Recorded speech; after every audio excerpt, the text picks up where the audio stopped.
Olá, eu sou o Vitor Fontana e esse é o meu canal. E ele pode ser um pouquinho seu também. Basta para isso você deixar o seu like, se inscrever nele para ter novidades e deixar os seus comentários sobre como esse canal pode melhorar. Hoje, a pedido de vocês, a gente fala sobre escândalo, tema escandaloso. Você já deixou de fazer alguma coisa na igreja porque o irmão se sentiu escandalizado? Ou é você que se escandaliza com alguma coisa? Então, vem comigo que hoje a gente vai trazer isso direto do original.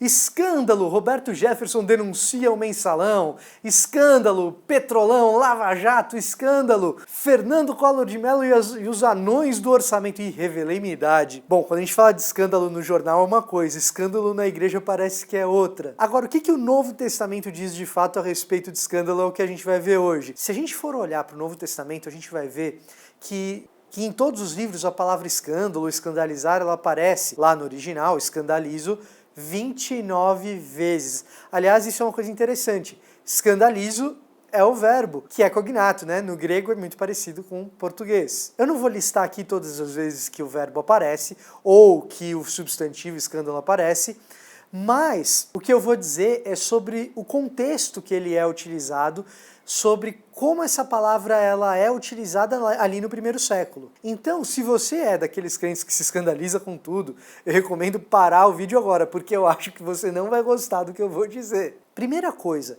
embora o termo tenha o mesmo nome em grego e em português, não significa que o significado lá atrás e hoje permaneceu exatamente o mesmo. Então, primeiro, a gente precisa olhar para como esse termo era usado na Grécia Antiga. Então, quando a gente pega os escritos da Grécia Antiga, esse verbo escandalizo e o substantivo também escândalo, ele era utilizado como algo que te faz tropeçar, uma armadilha. Se a gente for usar a linguagem de crente, é pedra de tropeço, aquilo que te faz tropeçar.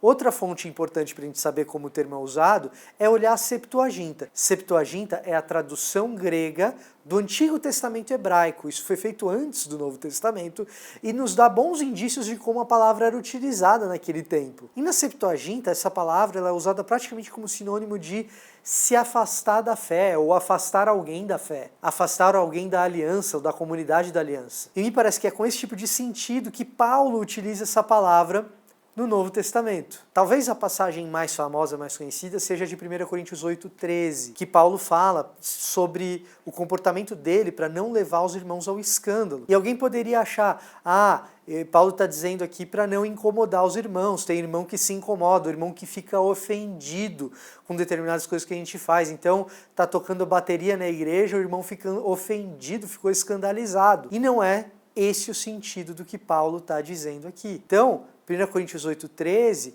Paulo, quando fala sobre aquilo que ele come poder trazer escândalo ou não para os seus irmãos, é o seguinte: será que aquilo que eu estou comendo, que o meu hábito diário, aquilo que eu trago para a minha mesa, por uma questão religiosa da época, faz com que os meus irmãos se afastem da fé, ou em outras palavras, faz com que os meus irmãos pequem, faz com que eu seja pedra de tropeço para eles? Se sim, eu paro agora de fazer o que eu estou fazendo. Esse é o sentido da frase. Mas esse é um daqueles casos que você não precisaria ter o grego para entender o que Paulo está dizendo. Só o contexto já seria suficiente para você entender mais ou menos o que ele está querendo dizer. Lê um pouco antes e lê um pouquinho depois. E principalmente, se nada desse vídeo for útil para você, pega isso que isso vai ser útil. Usar diferentes traduções da Bíblia. Exatamente por esse motivo que eu acabei de citar, os tradutores da Nova Versão Internacional tentam evitar a palavra escândalo em português. Olha como fica 1 Coríntios 8,13 na NVI, ou na Nova Versão Internacional. Portanto, se aquilo que eu como faz o meu irmão pecar, eu nunca mais comerei carne para que ele não tropece. A NVI traduz dessa maneira a palavra escandalizar, fazer pecar, fazer tropeçar. Concluindo, escândalo no primeiro século, na maneira como Paulo utiliza, não é ofensa, se isso ofende seu irmão. Escândalo é se isso faz o seu irmão pecar. Então, se você se escandalizou com alguma coisa, é porque aquilo está te fazendo pecar, ok? Segunda coisa, use várias traduções. Vitor, mas como que eu vou saber qual é a melhor? Quando você usa várias traduções, não é para saber qual é a melhor. Você está usando porque se tiver diferença de sentido entre uma tradução e outra, você já sabe que aquilo ali é mais complicado do que você imaginou primariamente. É a hora de buscar um comentário bíblico. Tá escandalizado? Foi um escândalo hoje? Eu acho que não, né? Para continuar recebendo conteúdo como esse, se inscreve aqui no canal, me segue nas redes sociais. Hoje eu fico por essa e até a próxima!